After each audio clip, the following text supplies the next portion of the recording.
Imagine a world where wealth and power allow people to be sold as property, even in modern-day United States. This is the story no one has dared to tell until now. A young woman, descendant of a once-respected family, is silently traded as an object to satisfy the ambitions of a secret society that controls the true strings of American power. What would you do if one morning you woke up and discovered that your own father had sold you to be a ceremonial concubine to a powerful man you've never met? This is not a work of fiction set in distant times. It is the brutal reality that Eleanor Sullivan faced in the 21st century, in the icy corridors of a secluded mansion in the mountains of Montana. When Duke Alexander Rhodes, one of the richest and most mysterious men in America, acquires Eleanor as part of a secret tradition, he doesn't expect her to uncover the dark secrets hidden within the ancient walls of Ashland Valley. Nor does he imagine that she will find the diary of her predecessor, a woman who was silenced for discovering too much. This is a story of power, betrayal, and a conspiracy that strikes at the heart of the American elite. But it is also a story of courage, of a woman who refuses to be a silent symbol in a game she didn't choose to play. If you've ever wondered who really pulls the strings of power from behind the scenes, you won't want to miss a single second of this revealing narrative. Don't forget to like this video right now and activate the bell to receive notifications when the next chapter is released. Share with friends who appreciate deep stories about the secrets of the American elite. This is a journey you'll want to take accompanied. Now let's dive into the dark world of the Order of the Golden Eagle, where wealth and tradition meet deadly secrets. The frost drew delicate patterns on the windows of the Sullivan mansion, as if Boston's harsh winter was trying to lend some beauty to the decay that had taken over the old house. Eleanor Sullivan watched the ice crystals forming arabesques on the window panes while adjusting her worn gloves, strategically covering a small tear in the seam. The oval mirror in the hallway reflected an image she barely recognized. A 26-year-old woman with intense blue eyes, brown hair tied in an elegant bun, and a face that struggled to maintain composure in the circumstances. The ivory silk dress she wore had been her best outfit for 3 social seasons. Now, despite careful repairs made by her own hands, it showed undeniable signs of excessive use. Slight wear at the hem, a barely perceptible yellowish tint on the sleeves. But it was the best she could offer for what her father insisted on calling the social event of the season. In reality, a desperate attempt to keep up appearances in the face of the Sullivan family's financial collapse. The muffled sound of conversations and slightly off-key piano music filtered through the walls. Eleanor took a deep breath, lifted her chin, and descended the main staircase with the grace her late mother had insisted she cultivate. "A Sullivan never reveals despair," the matriarch used to say before illness took her. Ironically, an illness that consumed the family's last resources on ineffective treatments. The Grand Hall, where once the elite of Massachusetts competed for invitations, now seemed a ghost of its former self. The crystal chandeliers, which for generations had illuminated splendid balls, now held half-burnt candles that cast shadows on the peeling walls. The marble floor, once polished to reflect like a mirror, showed subtle cracks that no amount of wax could disguise. The faded red velvet curtains, bleached by the sun of many summers, hung heavily like weary sentinels. Still, about 50 guests circulated through the space, mostly composed of old associates of Eleanor's father, Jonathan Sullivan, ex-state senator whose political career had been as spectacular in its rise as devastating in its fall. Funding scandals, allies who disappeared at the first sign of trouble, and disastrous investments had transformed the Sullivan fortune into little more than a respectable name linked to astronomical debts. "Ah, Eleanor, dear," the shrill voice of Margaret Henley, a middle-aged widow with jewelry too ostentatious to be in good taste, cut through the air. "What a charming dress. You manage so much with so little." Eleanor forced a smile. "Mrs. Henley, what a pleasure to see you again. Thank you for accepting our invitation.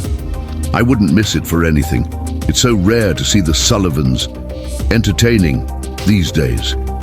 The woman's smile was sharp as a razor, her eyes assessing every detail of the room with the precision of an insurance appraiser. Eleanor noticed the looks, the whispers behind fans and glasses of cheap champagne. Everyone knew. Boston's high society was like a living organism connected by gossip and speculation.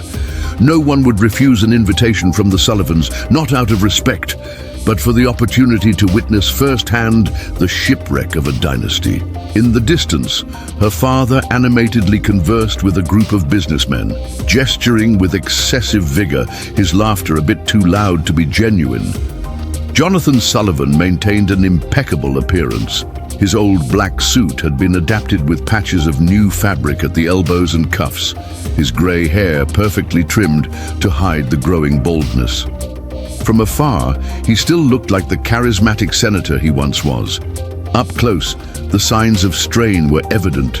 Deep lines around the eyes, an underlying pallor to the skin, and most importantly, the way his eyes never stopped. Always searching, always calculating.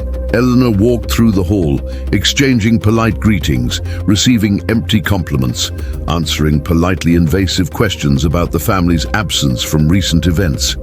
She remained upright, as if the weight of the Sullivan name wasn't crushing her shoulders, as if she didn't know that creditors had given her father the final ultimatum that morning. "The poor creature still believes she can make a good marriage," Eleanor heard an older woman comment as she passed, her voice barely disguised behind a lace fan. "Her father parades her around as if they still have something to offer besides debts." Eleanor pretended not to hear, though each word felt like a needle under her skin. It wasn't the first time she'd heard similar comments. At 26, she was already considered almost an old maid in traditional Boston circles. Not that there had been a lack of suitors years ago. Her classic beauty and then prestigious Sullivan name had attracted many interested parties. But Eleanor had other plans. She graduated in journalism from Boston University against her father's wishes, and was determined to build a career based on her own merit, not on her surname or a convenient marriage.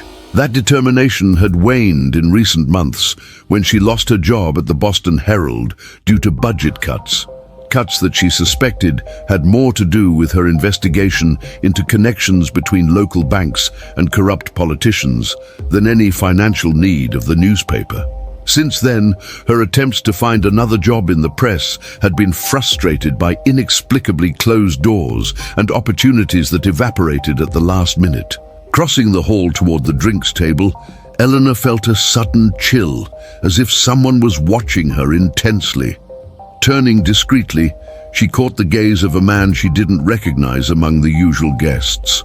Tall, athletic build, angular face, and penetrating dark eyes, he dressed with understated elegance that contrasted with the worn ostentation of the environment. There was something disturbing about his presence, not just because of how he observed her without disguising it, but because of how he seemed out of place, as if he belonged to a completely different world from the decaying social circle of the Sullivans. When their eyes met, he didn't look away as would be polite. On the contrary, he slightly inclined his head in a silent greeting that sent another shiver down Eleanor's spine. Before she could react, her father materialized at her side, a firm hand on her elbow. "Eleanor, I need to speak with you," said Jonathan in a low voice, a forced smile frozen on his face for the benefit of observers. "In private." Something in the contained urgency of his voice made Eleanor's stomach tighten. She allowed him to guide her away from the guests, toward a quieter corner of the hall, near a practically untouched refreshments table. Her father held a glass of whiskey he hadn't drunk, the amber liquid slightly swaying due to the almost imperceptible tremor in his hand. With growing apprehension, Eleanor noticed that the stranger with the intense gaze was following them, maintaining a respectful distance but clearly heading to the same destination. When they reached the secluded corner, the man was already there, as if he had anticipated every move. "Eleanor," said her father without ceremony or affection, "allow me to introduce Mr. Hayes, personal representative of the Duke of Ashland Valley." The man gave a small, polite bow, his eyes never leaving Eleanor's face. "Miss Sullivan, it's a pleasure to finally meet you in person." The choice of the word "finally" didn't go unnoticed.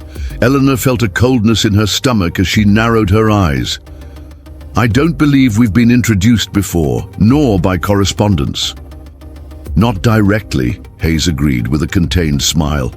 "But I know your journalistic work, particularly your series on financial anomalies involving First Boston National and certain political committees." Eleanor stiffened. The series had been her last major investigation before being fired, an investigation that was never fully published. "Ashland Valley?" she asked, deliberately ignoring the comment about her work. "I confess I'm not familiar with it." "A private property in Montana," explained her father, lowering his voice.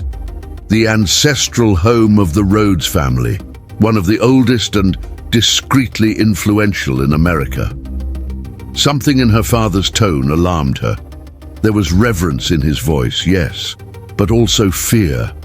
A fear that Eleanor rarely witnessed in him, even during the worst moments of his financial decline. "The Duke Alexander Rhodes is a man of considerable influence," continued Hayes, his voice smooth as expensive silk.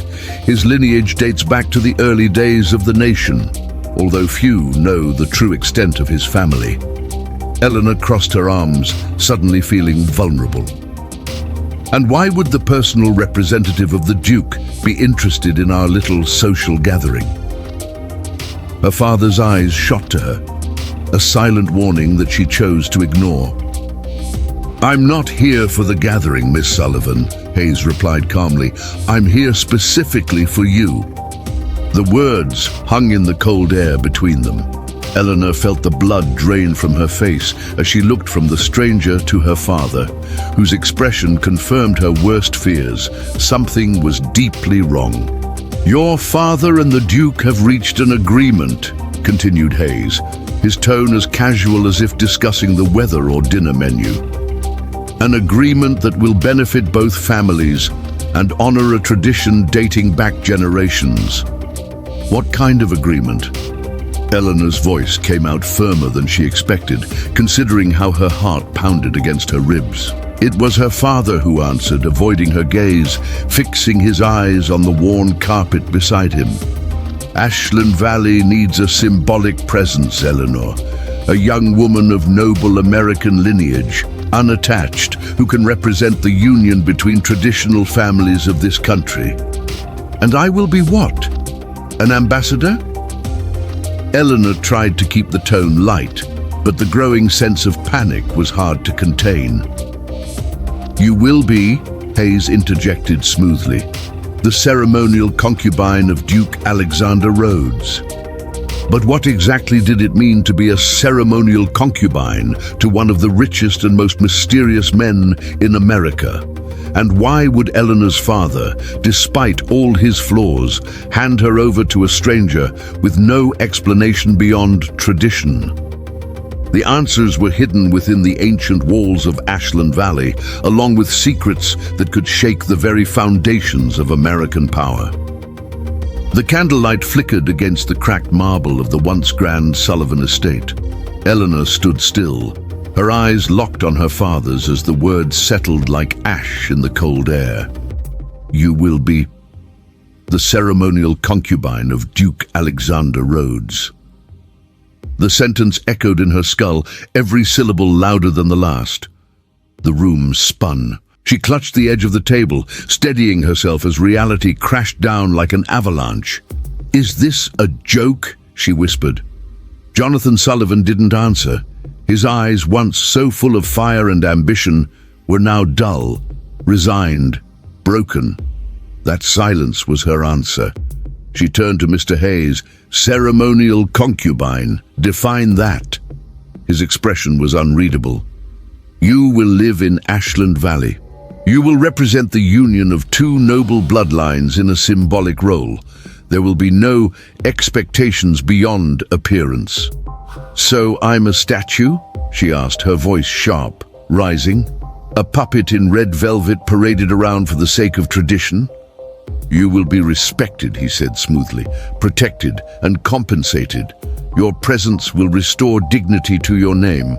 I don't need dignity bought with chains. Her father flinched. Eleanor, he said softly, you don't understand what's at stake. No, I don't, she snapped. Explain it to me. Explain how selling me, is anything but barbaric. There are debts, he admitted, debts that can't be settled with money alone. They wanted your name, your blood. You were born a Sullivan, and that means something to them, more than you know.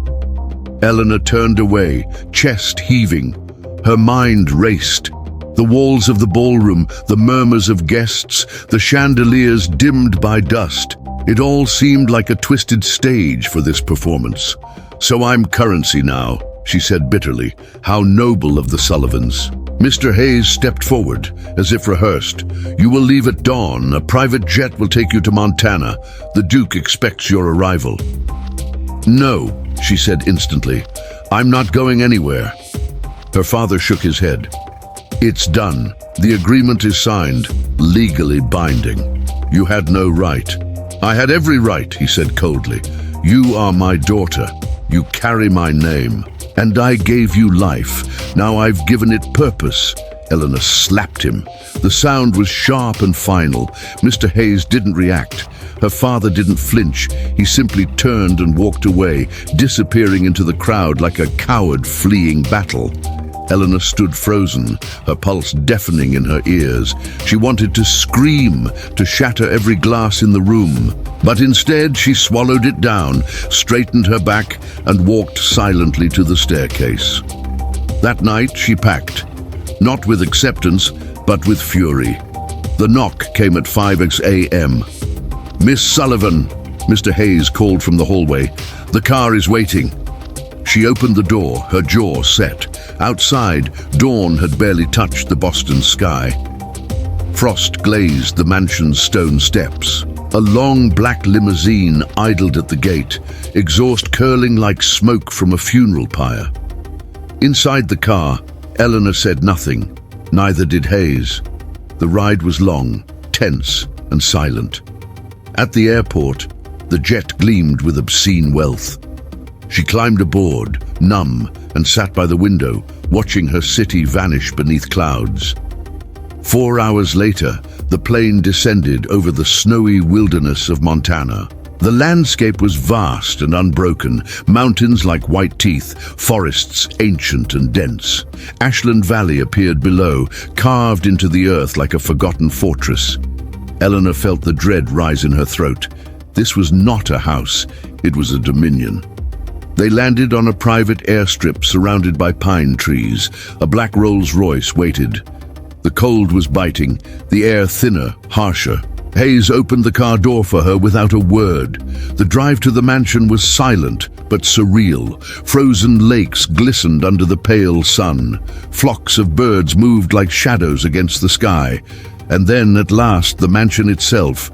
Massive, grey stone walls rising from the snow like the crown of an old king.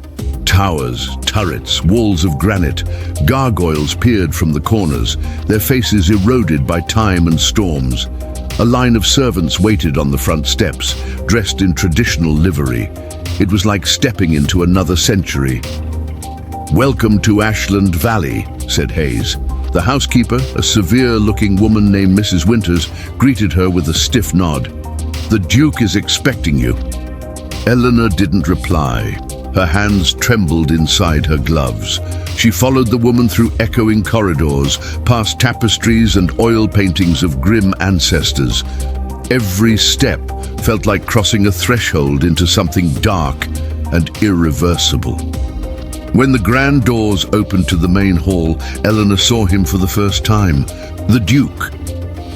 He stood with one hand resting on the marble mantelpiece of a roaring fireplace. He was taller than she imagined. Dark hair brushed with silver at the temples. eyes a piercing green that seemed to look through her. His presence radiated control, effortless, dangerous. "So," he said, "you are the daughter of Jonathan Sullivan." "I am Eleanor," she corrected, "and I'm not here by choice." He arched an eyebrow. "Then I assume you plan to make this very difficult for both of us." "I plan to make it honest," she replied, holding his gaze. A flicker of a smile touched his lips. Not humor, something more complex. "I respect that," he said after a pause. "But honesty in this house is a dangerous luxury." She folded her arms. "And what would you have me be? Obedient? Grateful?" "No," the Duke said. "I would have you be present. For now." He turned away and signaled to Mrs. Winters. "Show her to the East Tower." The housekeeper bowed. "This way, Miss Sullivan." The East Tower was beautiful, but cold, literally and figuratively. Eleanor explored the room. Velvet curtains, a massive four-poster bed, silver brush sets, everything pristine and impersonal. But it was the journal that changed everything. She found it behind a loose floorboard, wrapped in faded silk. The handwriting was delicate, feminine. The first page read, "Catherine Morrison, December 1994. As Eleanor read, a new world unfolded. Catherine had been brought here, like her, under false pretenses.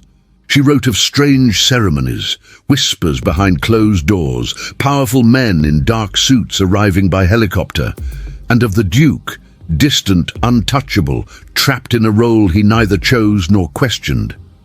But then the tone changed. "I have seen too much," Catherine wrote. "There is a society here, ancient, powerful, hidden, the Order of the Golden Eagle. And Ashland Valley is their sanctuary."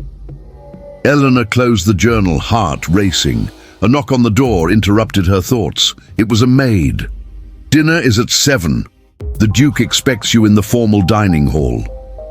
The dining room could seat 50. Tonight, only 2 chairs were occupied. Eleanor sat across from the Duke, the table a gulf between them. She pushed aside her untouched plate. "Why am I really here?" He met her gaze calmly. "You've read the journal?" "Yes." "Then you know more than most ever do." "I want the truth." He exhaled slowly. "Very well." He stood, walked to the fireplace and stared into the flames. "This place, this role, is not what it seems. You are not the first, and you won't be the last." "Catherine died," Eleanor said. "They said it was an accident, was it?" "No," he said. "She was silenced. And you." He looked at her. "I survived." Silence fell again. "You're part of it," she said.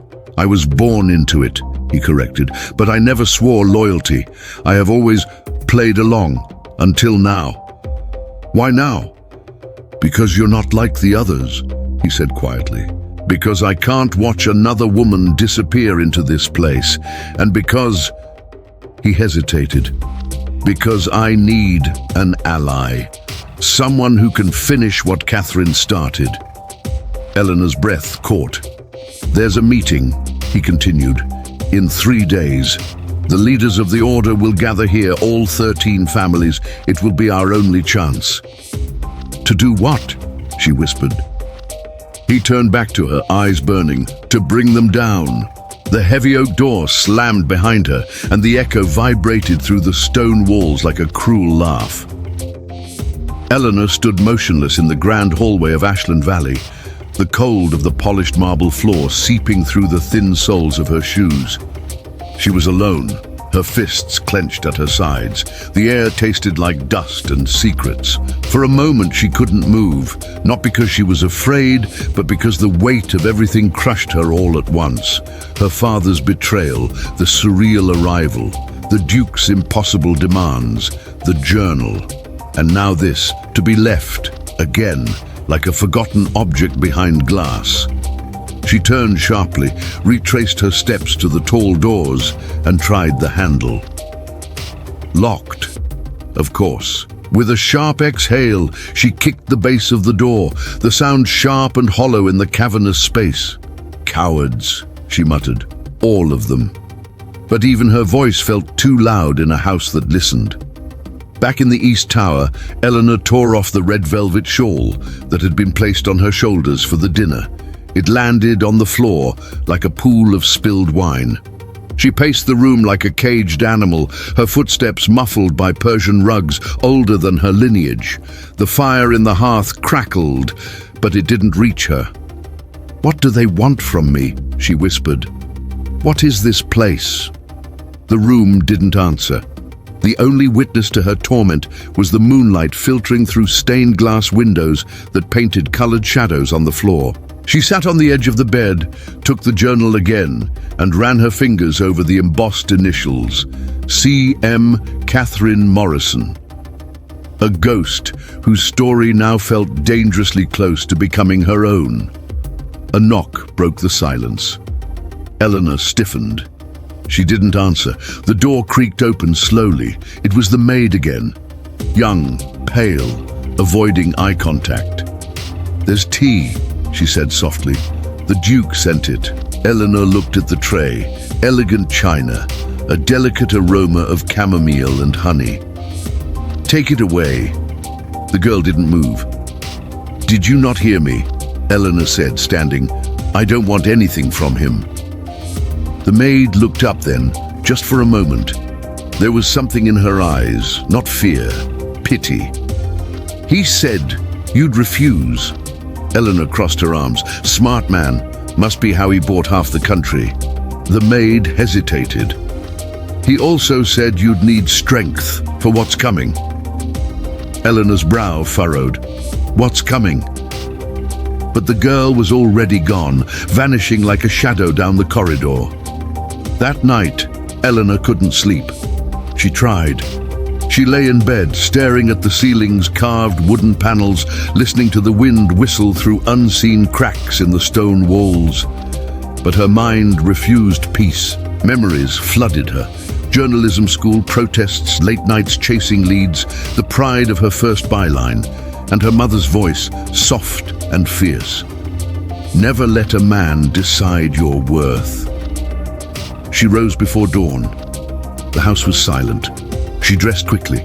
Jeans, a sweater, a coat from the wardrobe that thankfully wasn't a corseted relic. And she ran. Down corridors, past the main hall, through a side door that led to the gardens. The air was sharp, cutting into her lungs. Snow crunched under her boots. She didn't care. She needed to get out. Past the hedges, past the fountain with the frozen cherubim, to the gate. But it was there that she saw them. 2 guards, real ones, dressed in dark coats, earpieces glinting in the weak sunlight. "Miss Sullivan," one of them said, not unkindly, "you're not allowed outside the grounds without clearance." She stared at them. Clearance? From the Duke? Eleanor stepped forward, fury rising. "This is kidnapping. I have the right to leave." "No, ma'am," said the other. "You had rights. You signed them away the moment your father closed the deal." "I never signed anything. That's between you and him," the first guard replied. "But the order is clear. No one leaves Ashland Valley without the Duke E.S. authorization." Eleanor took a slow breath. Then she smiled. It wasn't a happy smile. "Tell him," she said, "that if he wants a concubine, he'll have to drag me in chains." Then she turned and walked back, not waiting for an answer. She didn't return to her room. Instead, she found her way to the library. It took hours. The place was a labyrinth of mahogany and dust, with wings that seemed to multiply behind hidden doors. Finally, in a remote corner, she found a reading room lined with ancient volumes and an unlit fireplace. She sat, opened Catherine's journal again. One phrase stood out now more than ever. "The Duke doesn't touch, the Duke doesn't see, but the house sees everything." Eleanor stared at the walls. There were mirrors, old, warped, positioned oddly. She approached one. There were no screws, no frame, just an oval mirror embedded into the wall like an eye. She tapped it, nothing. She leaned in, her breath fogged the glass. Then, movement. Just a flicker, like a shadow passing behind her reflection. She turned. The room was empty. Her skin crawled. "I'm not crazy," she whispered. "You saw it too, Catherine. You saw everything." At dinner that night, she refused to speak. Alexander Rhodes watched her in silence, never asking why she had refused the tea or why she had tried to run. Finally, as dessert was served, he spoke. "You found the mirrors." Eleanor's eyes narrowed. "You knew." "Of course," he said calmly. "This house was built for surveillance, centuries before the word existed."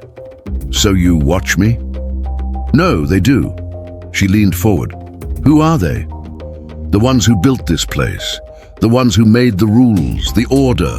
I want to see everything," she said.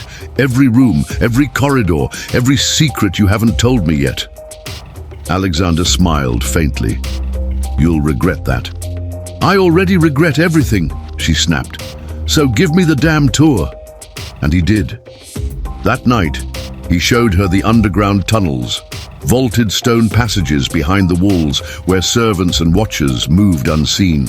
He showed her the old chapel where the first Rhodes patriarch had pledged his loyalty to something older than the Constitution. And finally, he took her to the vault. Behind a steel door, down 70 steps, files, photos, tapes, contracts, proof. The order controls elections, banks, pharmaceuticals, defense contracts, everything. Eleanor ran her fingers across a file labeled Project Marionette. "This is treason," she said. "This is the truth," he replied.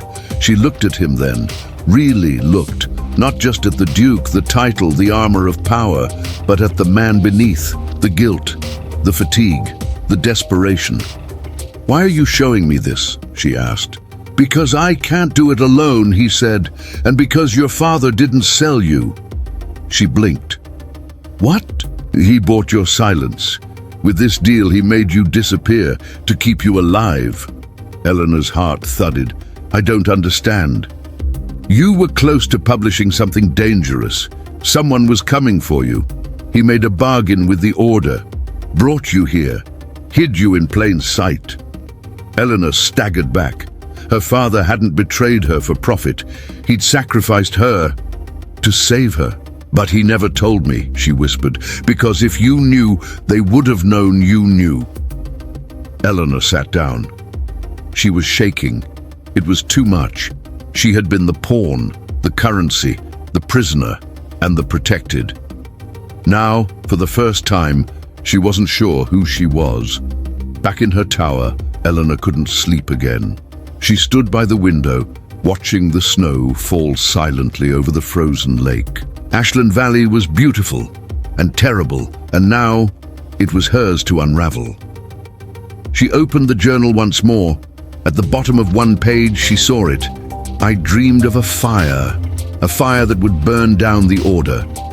She looked at the fireplace, then at the walls, then at her reflection, and she whispered, "Let it burn." If Eleanor chooses to destroy the Order, how far will she go to bring justice? And who will she become in the process? The sound of midnight was silence, thick and suffocating. Eleanor sat cross-legged on the floor of her childhood bedroom, surrounded by the wreckage of what used to be her life. Her suitcase lay half-packed beside her, clothes folded with mechanical precision, as if obedience to order could calm the storm inside her chest. But it couldn't. Not tonight. Her phone was dead. Not out of battery, but deactivated, disconnected, as if her number, her digital fingerprint, had been erased from existence. The laptop was gone too. Taken. Her father's doing, she was sure. Another final act of control. She had spent hours trying to contact someone, anyone, friends, professors, editors. Nobody answered, not even voicemails. It was as if the moment Jonathan Sullivan struck his unholy deal, the world had turned its back on her. "Pack lightly," her father had said before disappearing into his study. "Montana isn't the kind of place that requires ball gowns." She almost laughed. Almost. Instead, she threw a glass against the wall. It shattered in a spray of sparkling defiance. "I'm not your merchandise," she whispered to the ghost of the room. "I'm not anyone's anything." The walls didn't care. They had heard worse in the past year. She took a deep breath and looked at her reflection in the cracked mirror. No tears. She was done crying. Whatever awaited in Ashland Valley, whatever bizarre, archaic version of nobility the Duke represented, she would face it not as a victim, but as a witness. And maybe, just maybe, as a threat. The knock came at 4:45 a.m. 3 short raps. Precise, unemotional.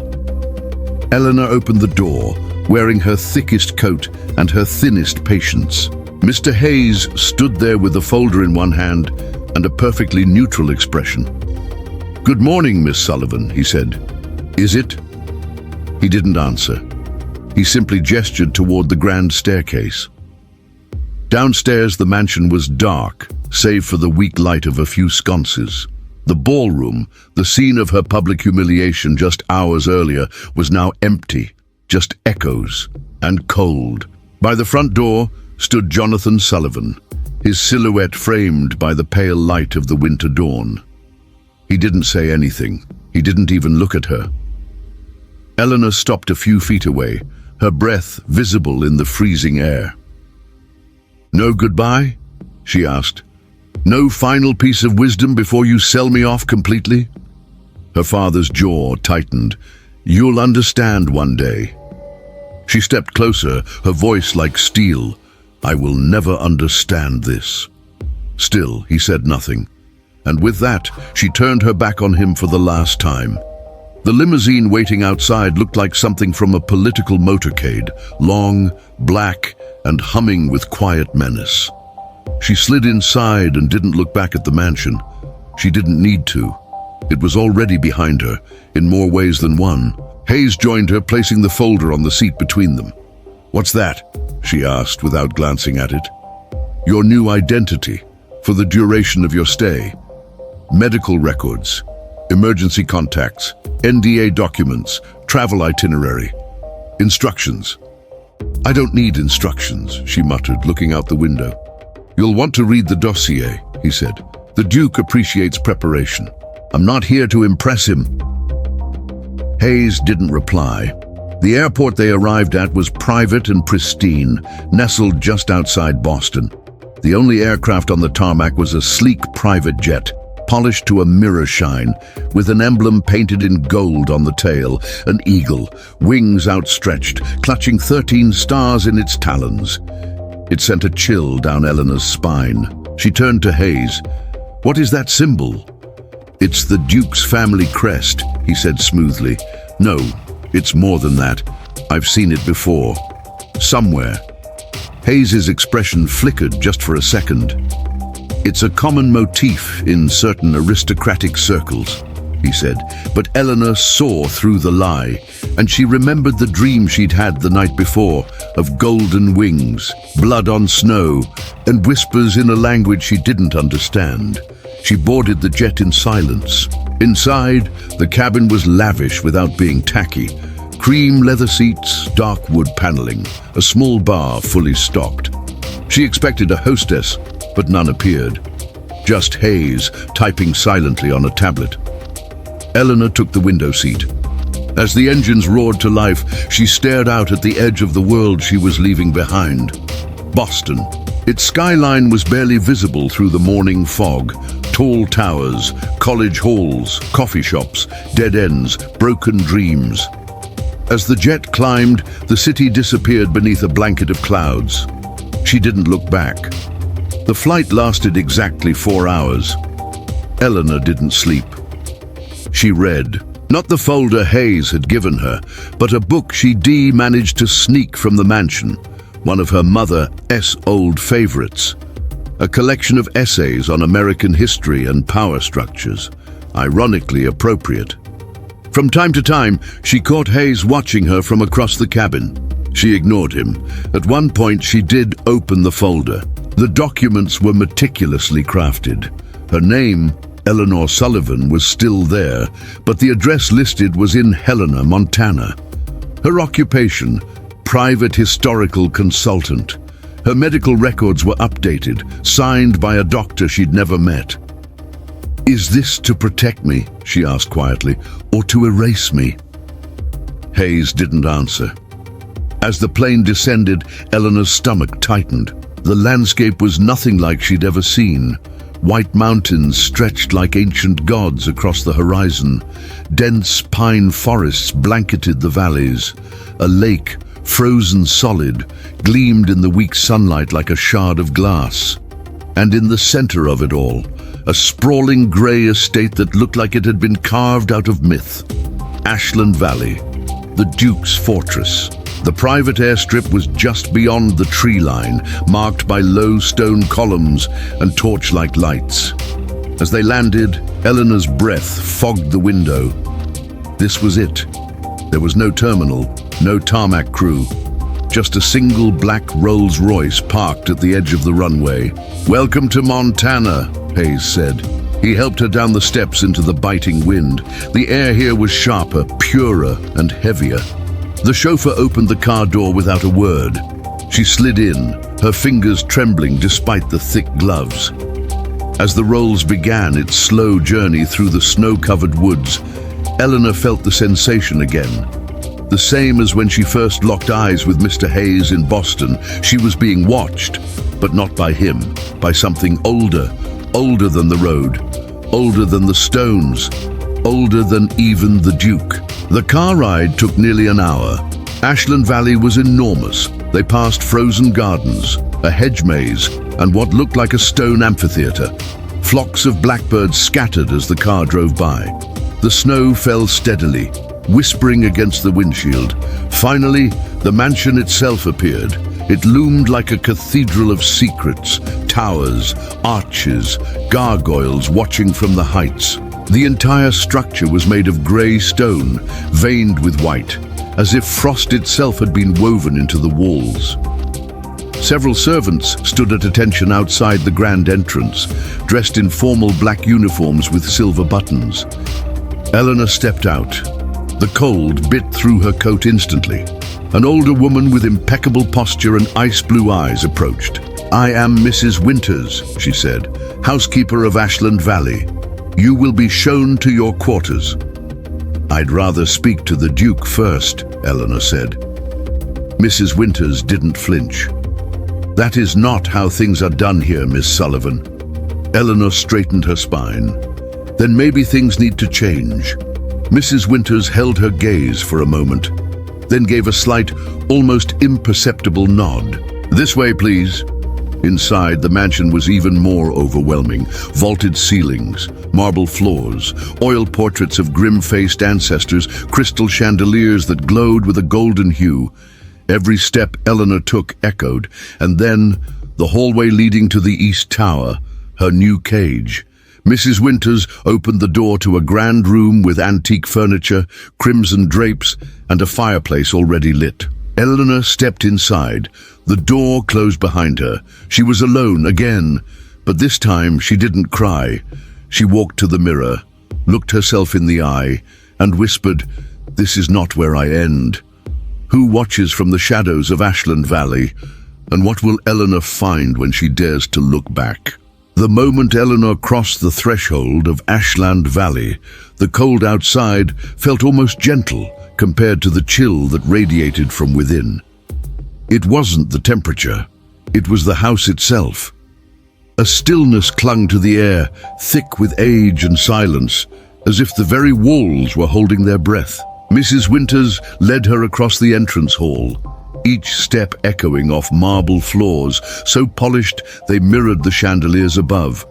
Glimmering behemoths of crystal and iron, swaying gently despite the absence of wind.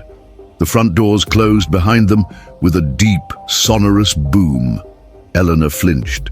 "You will find that Ashland Valley is not like other homes," Mrs. Winters said, her tone neither warm nor hostile, simply factual.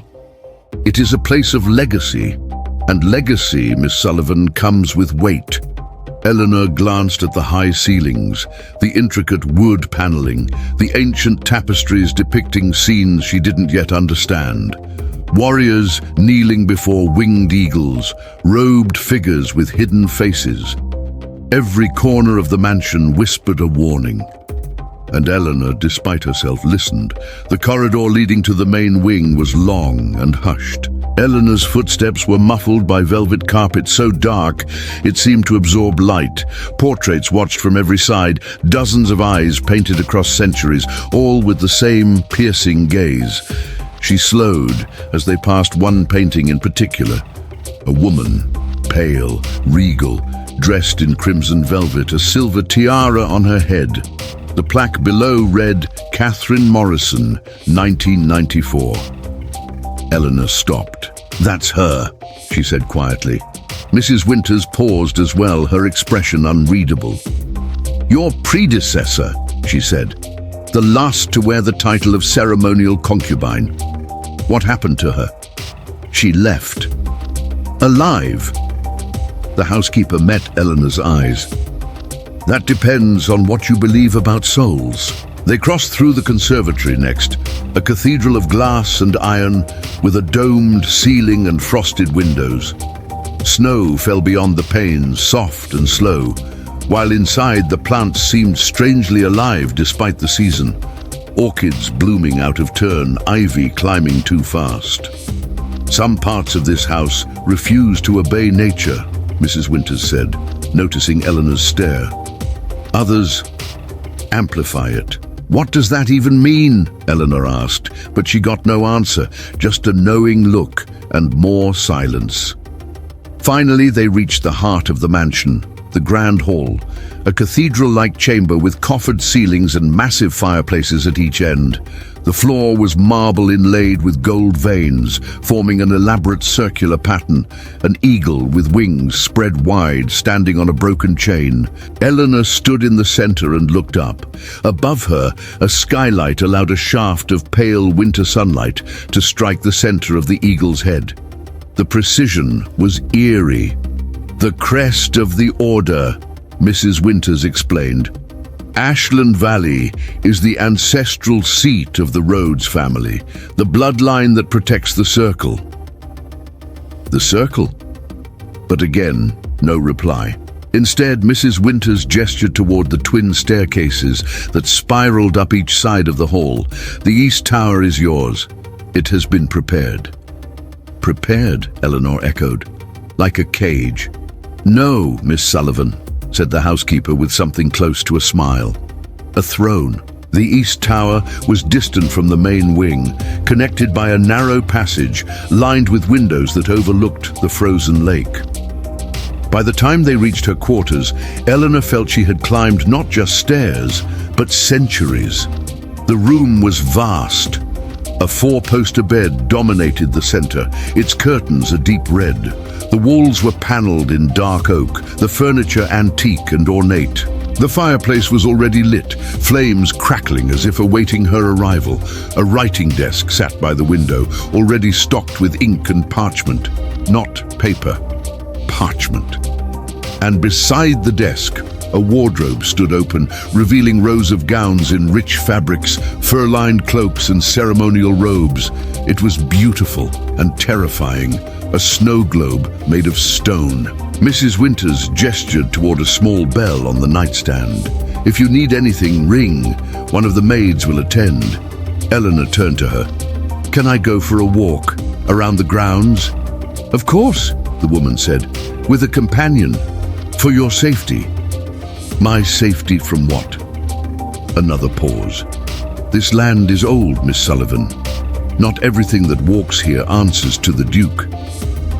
Then she left. For the next hour, Eleanor wandered the room, touching everything, testing reality.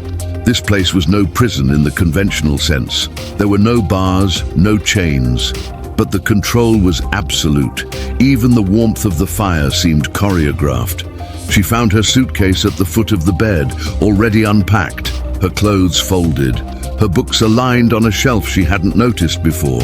Even her toothbrush had been placed beside a silver cup in the bathroom with eerie precision. Someone had gone through every inch of her belongings. She felt naked and watched. The mirrors didn't help.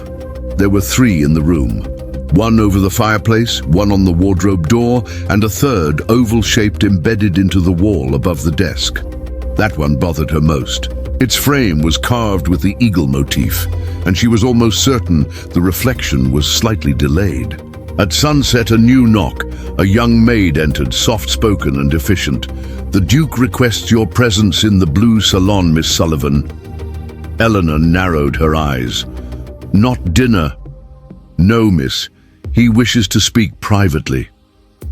Of course he does. She dressed in the warmest, simplest thing she could find, a dark green velvet coat over plain slacks, and followed the maid down the labyrinthine corridors of the mansion. The blue salon was nothing like she expected. Intimate, quiet. A library disguised as a lounge, with walls lined in blue damask, shelves of rare books, and two wingback chairs facing a roaring fire. Alexander Rhodes stood by the window, hands clasped behind his back. He didn't turn when she entered. "I trust the East Tower meets your expectations." "It exceeds them," she said coolly. "If you're trying to seduce me with luxury, you're wasting time." "Seduction isn't my goal," he said, finally turning. His face was unreadable, but his eyes, they were different tonight. Less cold, more burdened. "I want to ask you something," she said before he could speak again. He raised an eyebrow. "By all means." "Why all of this? The gowns, the rituals, the tower. Why keep up the theater of tradition when we're living in the 21st century?" He walked slowly toward the fireplace. "Because the world you know," he said softly, "was built on rituals like these." She folded her arms. "And the order? Is that a ritual too, or a weapon?" He didn't answer immediately. Then, "You read Catherine's journal." It wasn't a question. Eleanor nodded. "Then you already know the answer." She stepped closer, her voice low. "Why me, Alexander?" This time his eyes met hers directly. "Because your name still matters. Because you were asking the wrong questions in Boston. Because if I hadn't taken you in, they would have killed me." He nodded once. "The Order doesn't forgive curiosity, especially when it's pointed in their direction." Eleanor stared into the fire, her heart racing. She should have been scared, but what she felt was clarity. "Then let me be clear too," she said. "I'm not staying here forever, and if I find a way to expose them, you won't be alone." His words were quiet, but the weight behind them was massive. He took a step back, as if the moment had gone too far. "I'll have someone show you the crypts tomorrow," he said. "There are records you need to see." And just like that, the moment was over. He turned away. Eleanor left without another word, but in the hallway outside, she paused and smiled because the game had changed. She wasn't a guest. She wasn't a prisoner. She was a player now, and she was ready to learn the rules. What secrets lie buried beneath Ashland Valley? And will Eleanor survive uncovering the truth hidden in its crypts? The door to the main hall opened without a sound. It was as if even the hinges had been trained to obey the order and silence of Ashland Valley. Eleanor stepped inside slowly, each footfall deliberate, measured. Her boots clicked softly against the black marble floor, echoing faintly beneath the domed ceiling, where golden light filtered through high-arched windows and painted dust in the air like sunlit ghosts. The room was vast, but not empty. He stood by the fire, one hand resting on the mantel, the other behind his back. His silhouette was sharp against the flames, tall, composed, unmoving. The Duke, Alexander Rhodes. Eleanor straightened her back. Her pulse pounded, but her expression remained stone. He turned, slowly. Their eyes met, and for the briefest moment, one breath, no more. Neither of them moved. Then he spoke. "So, you are Eleanor Sullivan." It wasn't a question, it was a judgment, a declaration. "I'm the woman your order dragged out of her life like a prop," she answered, her voice clear and cold. "I suppose that makes us even." A flicker crossed his face. Surprise? Amusement?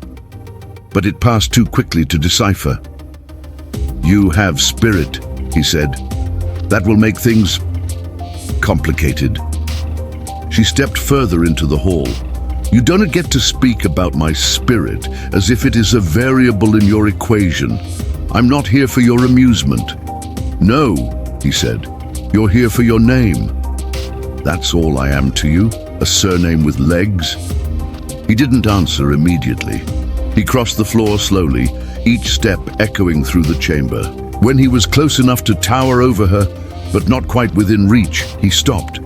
"I didn't choose this," he said. Eleanor raised her chin. "Neither did I." They stood like that for a long second, two forces, neither yielding. One dressed in midnight black formal attire, the other in a simple wool coat with defiance in her eyes. He looked away first, not in submission, but in calculation. "I assume Hayes gave you the official version," he said. "He did," she replied. "Ceremonial concubine, tradition, symbolic role, prestige for a dying family name." "And what did you think of that version?" "I think it's a sophisticated way of saying prisoner." His mouth twitched, almost a smile. "You wouldn't be wrong," he said, "but you wouldn't be entirely right either." Eleanor crossed her arms. "Then tell me the truth. No riddles, no titles. Just once speak to me like a human being." Alexander took a breath, and something shifted in him. "The truth," he said, "is dangerous. So am I."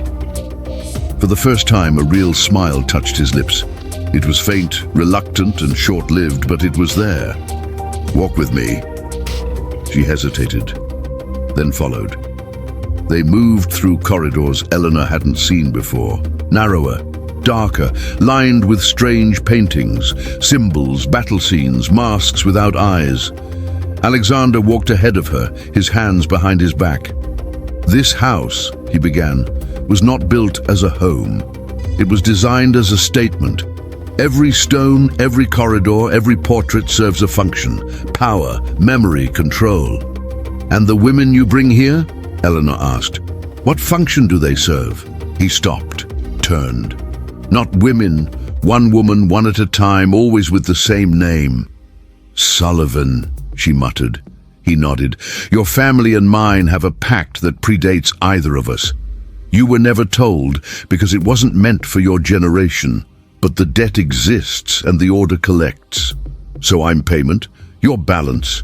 Don't dress it in poetry. I'm not a candlelit for diplomacy. I'm a woman forced to represent a lie." He looked at her with something unreadable in his eyes. "No," he said softly, "you're a mirror, and the order hates mirrors." That stopped her. "What do you mean?" Alexander walked to a nearby window. Outside, the snow fell silently over the dark trees of the forest beyond. "They use symbols to preserve power," he said. "The eagle, the 13 stars, the red robes, the concubine, all relics of a structure the world has forgotten, on purpose. But inside this house, the past never dies. It waits." "Waits for what?" "For obedience," he said. "For silence, for fear." Eleanor stepped closer.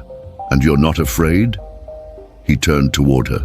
"I am," he said, "but not of the order. I'm afraid of what happens if people like you stay silent."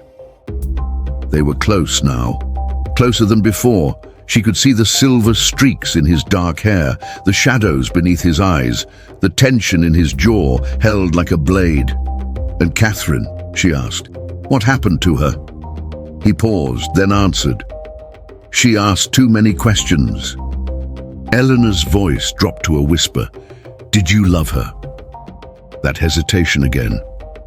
"I tried," he said, "but love in this house becomes something else." She looked into his eyes. Green, intense, haunted. "I'm not her," she said. "No," he replied, "but you might be more dangerous." They ended the walk in a library, unlike the one in the East Tower. This one was small, private. The air smelled of parchment, leather, and smoke. He handed her a book. Old, heavy, the spine read, "Foundations of the Golden Order." "This was never meant to be in your hands," he said, "but the rules have already changed." Eleanor took the book. Her fingers brushed his. It was the first time they touched. The air seemed to crackle. He stepped back. "You'll need to understand them," he said, "before they try to destroy you." "Why are you helping me?" she asked. He looked at her. "I'm not," he said. "I'm choosing you." Then he turned and left.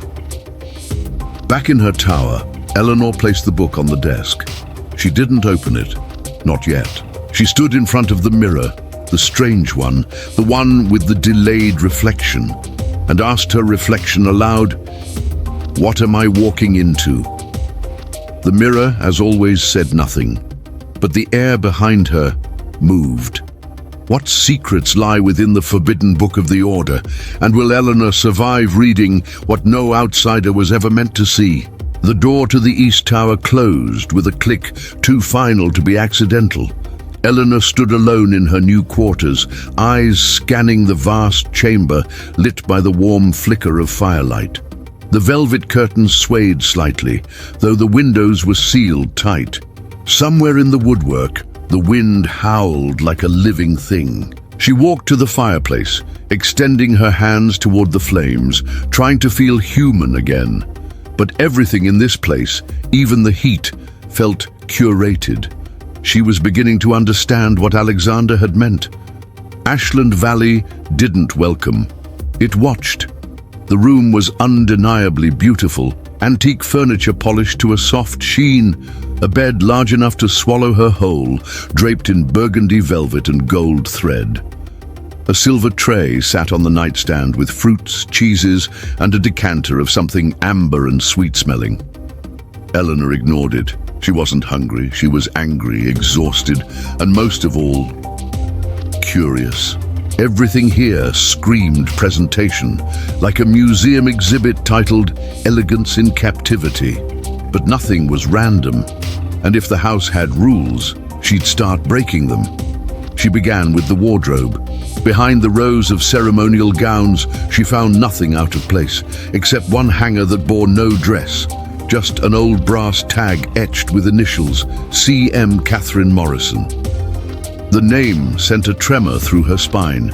She remembered the portrait in the hallway, the calm, cold eyes, the tiara, the stillness.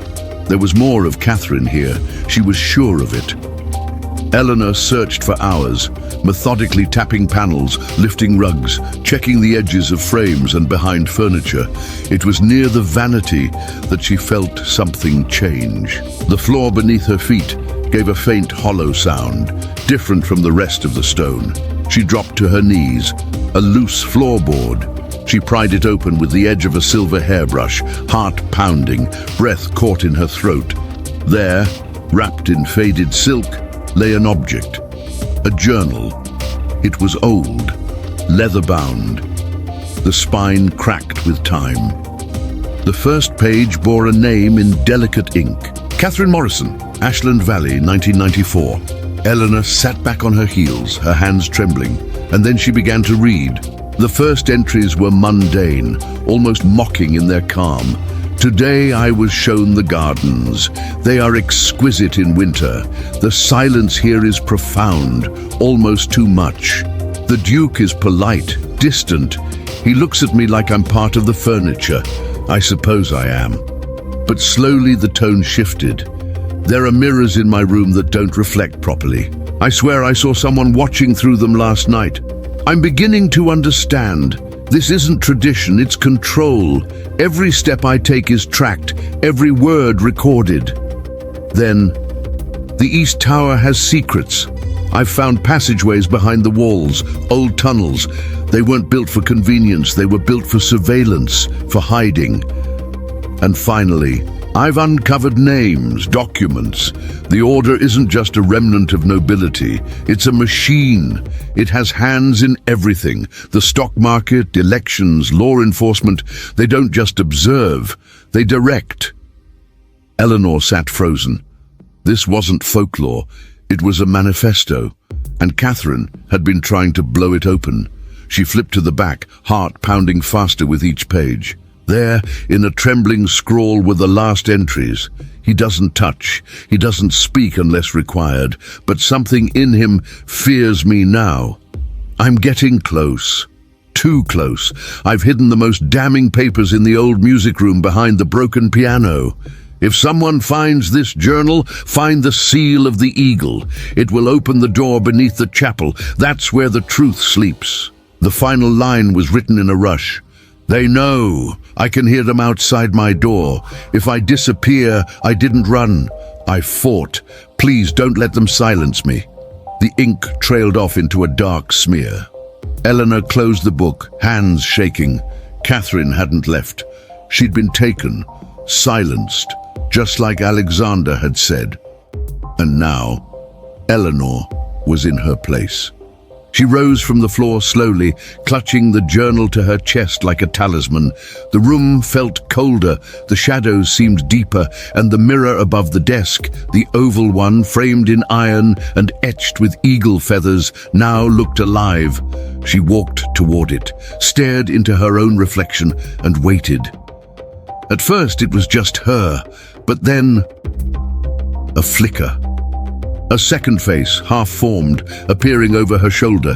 She spun around, nothing, but the air behind her was warmer. Disturbed, she stepped back to the desk and pulled a chair beneath the mirror. Climbed up, tapped the glass. It was warm, too warm. And then, a faint sound, so faint it was almost inaudible. A voice, whispering, "Keep going." Eleanor staggered back off the chair, heart pounding. Was she imagining it? Or was the house finally beginning to speak? Later that night, she lay in bed, the journal hidden beneath her pillow. Sleep didn't come. Instead, she studied the ceiling, the carvings, the eagle motifs, the eyes in the wood. She whispered the words Catherine had written, "Don't let them silence me." And in that moment, Eleanor made a promise, not just to Catherine, to herself. She would not be another relic in this house. She would find the broken piano, she would open the chapel, and she would bring this empire of whispers down. At dawn, she heard footsteps outside her door, soft, careful. She held her breath. Then a folded piece of parchment slipped under the door. She waited, counted 10 seconds, then retrieved it. The message was written in beautiful looping script. "Meet me at the stables. Midnight, come alone. A. Alexander." She stared at the note, pulse racing. Why in secret? Why now? She had only one thought. Had he read Catherine's journal too? What will Eleanor find beneath the chapel of Ashland Valley? And will the truth be enough to bring down the order before it consumes her too? The dining hall of Ashland Valley was designed for spectacle. A massive table of black mahogany stretched across the room, its surface polished like a mirror. Above it, 3 crystal chandeliers glowed with a golden light, casting reflections across the marble floor like ripples in a dark pond. The walls were adorned with ancient oil paintings, grim faces, stormy landscapes, and a recurring emblem, a golden eagle in flight. The fireplace roared at the far end, but despite the grandeur, only 2 places had been set. Eleanor stood at the threshold for a moment, taking in the scene, before walking deliberately toward her chair. Alexander Rhodes was already seated at the opposite end, the distance between them theatrical, symbolic. A servant pulled out her chair. Eleanor sat down without a word. The silver cutlery gleamed. Silence reigned. Until he spoke. "I assume you found the journal." She didn't flinch. "I did." He poured her wine himself. An old red that smelled like expensive secrets. "Then we can stop pretending," he said. "I was hoping you'd say that," she replied, lifting her glass but not drinking. Alexander studied her over the rim of his own. "You're angry. You bought me. I bought time," he corrected. Your father was desperate. The Order had noticed you. If I hadn't brought you here, you wouldn't have lasted a week in Boston. And now I am locked in a palace pretending to be a symbol of something I never agreed to. He leaned back in his chair. You're not pretending, Eleanor. That's what makes you dangerous. She blinked. Excuse me? You're the first one to ask questions before arriving. The first to walk into this house already suspicious. And now you've started reading. Her voice dropped. Catherine said there are secrets buried in this place, things that could destroy powerful people. Alexander's expression darkened. She was right. The first course was served. Neither of them touched it. What is the Order of the Golden Eagle? Eleanor asked. He met her gaze and answered. A shadow empire, he said, built centuries ago. Bounded by 13 families, each with influence in a different pillar of society. Finance, military, energy, agriculture, religion, education. The Sullivans? She asked. Historically connected to diplomacy, he replied. Soft power, public perception. Your bloodline was always the bridge between the others, not in direct control, but essential. And you, the roads. Guardians, he said. We hold the archives, the truth, the blackmail. Eleanor leaned forward. Why keep me alive then? Because I need you. His voice had lost its usual calm. Now, it carried something else. Urgency. The Order has changed. It used to be containment, quiet control. But now it's grown reckless, greedy, ruthless. They silenced Catherine because she started collecting proof. Real proof. The kind that can't be denied. And you want to finish what she started, Eleanor said. Alexander nodded. I've spent the last decade gathering pieces, hiding them here behind the walls, but I can't do it alone anymore. Why not go to the FBI? The press? Because they've already been infiltrated. The Order has people everywhere.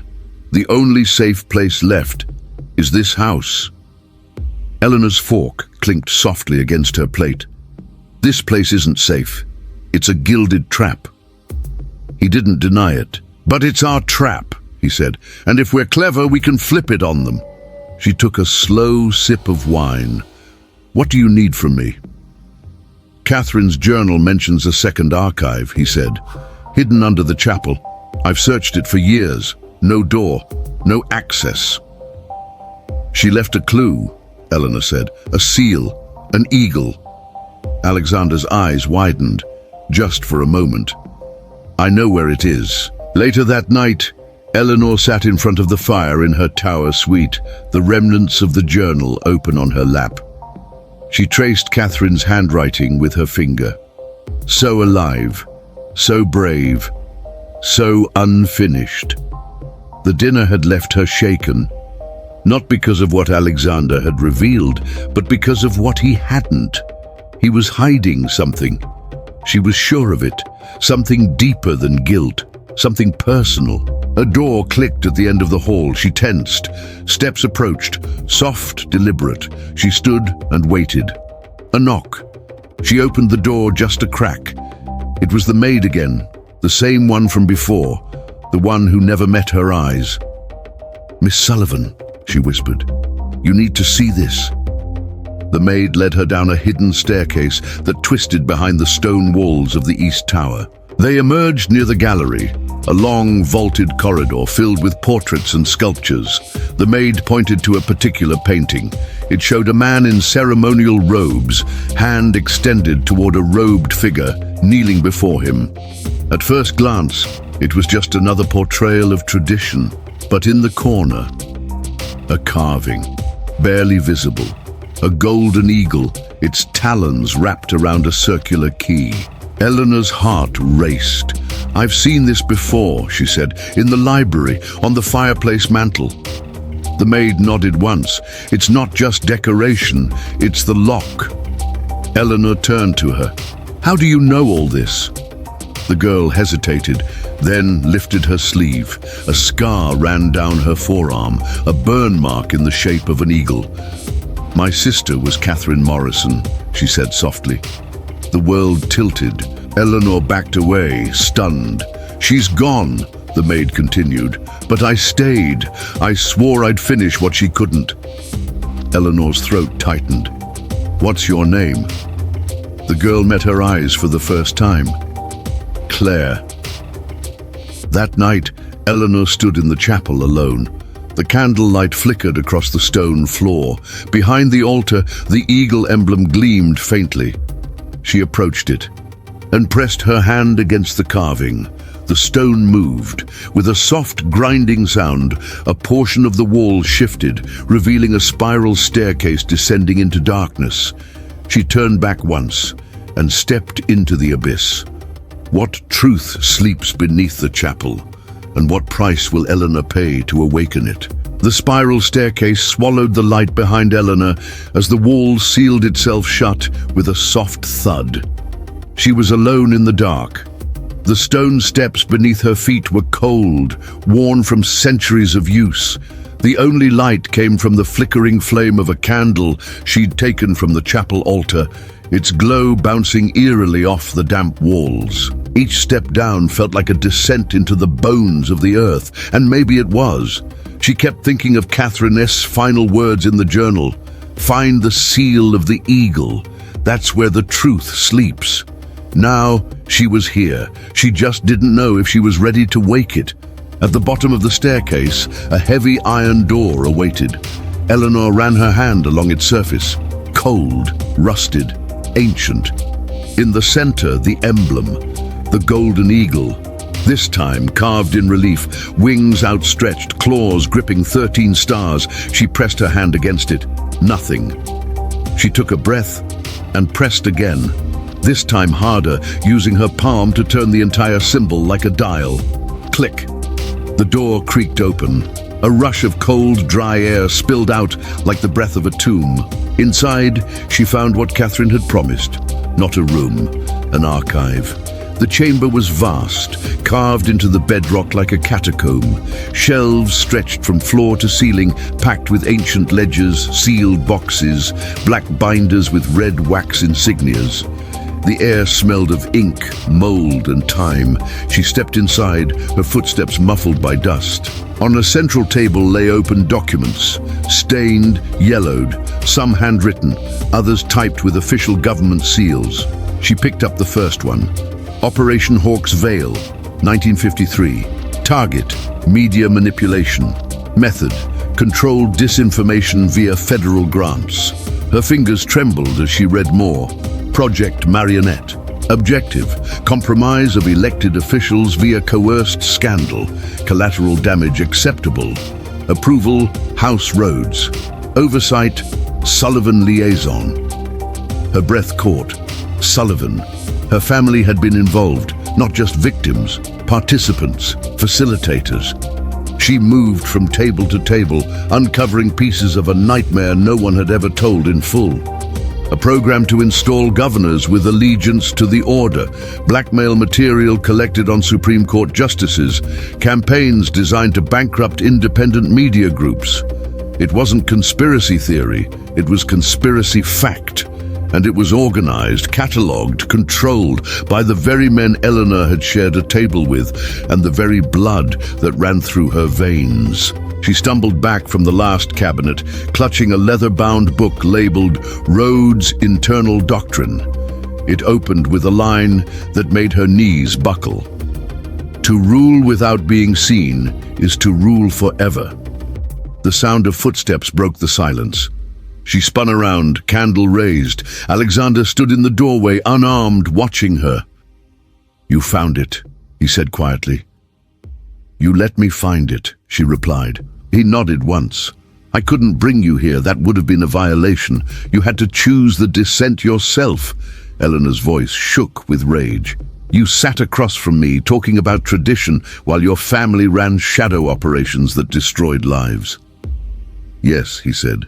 "And I carry that weight every day." "Then burn it." He stepped inside, letting the door close behind him. "I will," he said. "But it can't be burned without being seen, and that's where you come in." She stared at him, furious. "You knew about the programs, about Catherine, and you did nothing." "I did what I could without getting us both killed," he said, "and now we do the rest together." She turned her back to him. The candle flame trembled. "I trusted my father," she said softly. "He gave me away. I trusted my name, and it became a curse." "And now you'll trust yourself," Alexander said, "and make that name mean something again." She didn't answer, but she didn't walk away. Hours passed as they photographed, scanned, copied. Documents were smuggled into sealed cases, videotapes labeled with names she recognized from headlines, audio reels marked "Confidential, 1980. "Why haven't you released this already?" Eleanor asked. "Because releasing it alone is suicide," Alexander said. "But we have a plan now. Allies, journalists, officials who haven't been turned. They'll try to kill us." He looked at her. "They'll try to kill history. We won't let them." By the time they emerged from the crypt, the first light of dawn was bleeding through the chapel's stained glass windows. Eleanor turned to Alexander as the wall sealed behind them once more. "There's enough down there to start a war." He nodded. "There will be war." That morning, Eleanor sat alone in the East Tower, the box of copied files beside her. She reached into the drawer and pulled out Catherine's journal one last time. At the very end, scribbled in haste, was a final line she hadn't noticed before. "If you read this, do not mourn me. Finish the fire I lit."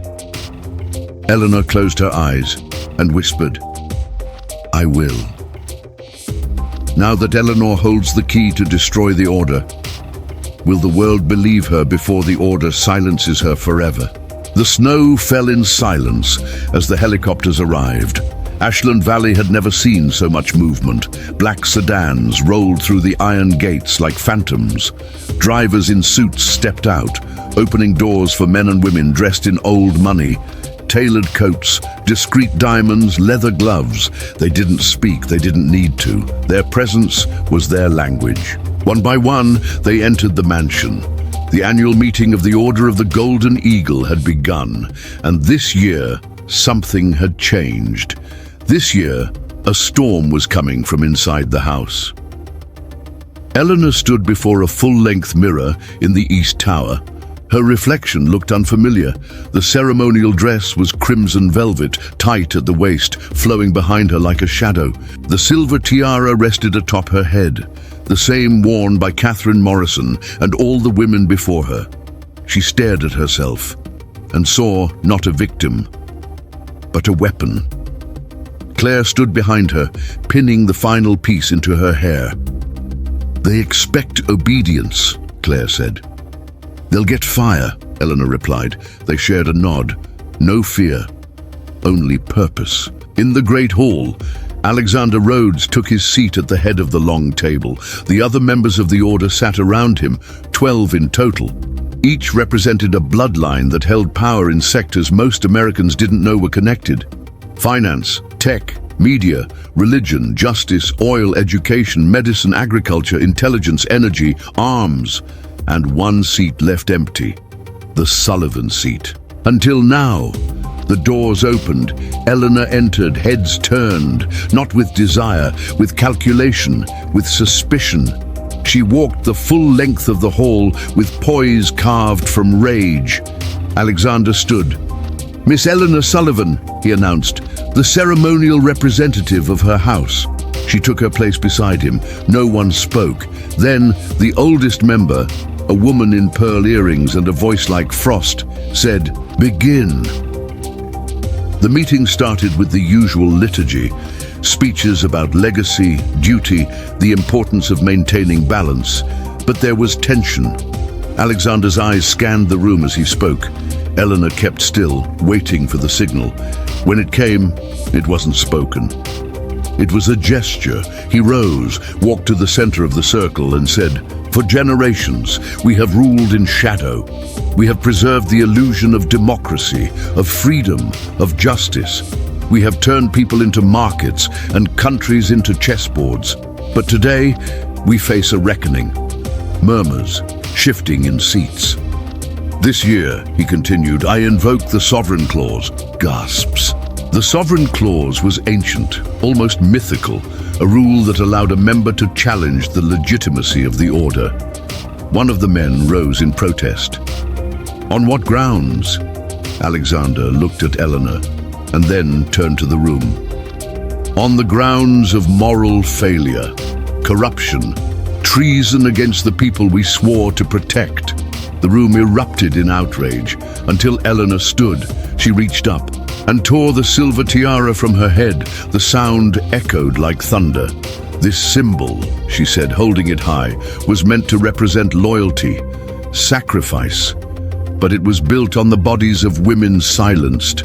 Catherine Morrison was murdered by this order, and I was meant to be the next. Alexander nodded to the doors. They burst open. Federal agents poured in, followed by journalists with cameras rolling. Panic erupted. Traitor! You'll destroy us! You have no idea what you're doing. Alexander raised his voice. No, you have no idea what you've become. The agents moved methodically, presenting warrants, seizing documents, escorting members out. And Eleanor.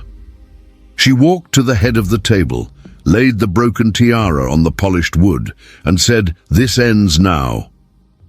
3 days later, every major news outlet in the world broadcast the same footage. Eleanor Sullivan, standing on the steps of Ashland Valley, speaking to a sea of microphones, her voice calm, her words clear. For centuries, power lived behind curtains, hidden, unchecked. Today, we pull that curtain back, not with weapons, but with truth. Beside her stood Alexander Rhodes, no longer a duke in the eyes of the order, but something more dangerous, a man reborn. The footage of the raid went viral within minutes.